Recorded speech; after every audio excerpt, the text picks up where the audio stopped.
I started working with young people when I was only a young fellow myself, actually. Someone suggested, hey, you'd be good as a youth worker. And I started working with youth justice back when it was still Department of Families, and have sort of progressed along the way.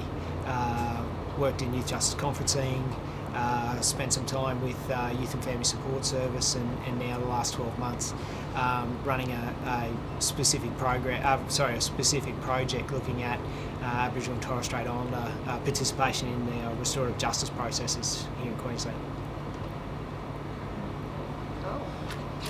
Yeah, I started working within the department about 5 years ago, I suppose, and before that I was doing some youth work in residential services with young fellas in the child protection sort of space, and then I moved on to a youth worker at the Brisbane Youth Detention Centre, and then worked in the programs and transition space there for a little bit as well, and now currently within the cultural unit.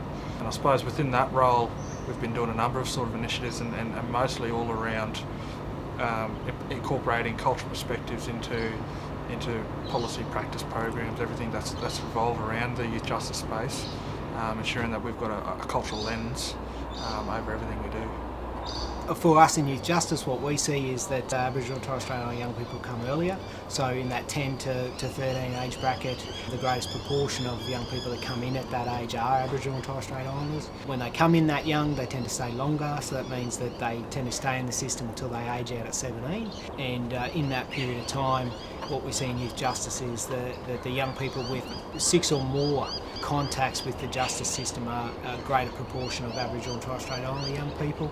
We are grossly overrepresented in all areas of the justice system here in Queensland, and that starts in the youth justice system.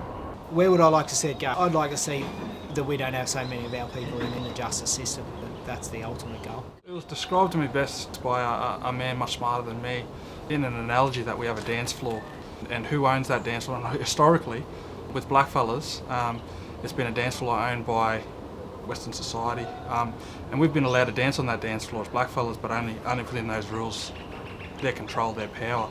So where I see this moving forward in the future is a shift of the ownership of that dance floor, and that means from an Aboriginal and Torres Strait Islander perspective is that we own that dance floor, we control that dance floor.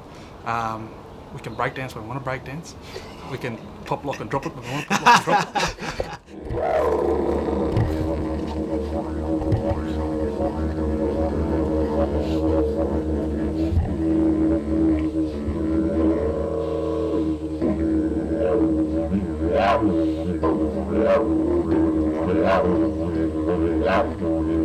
Yeah.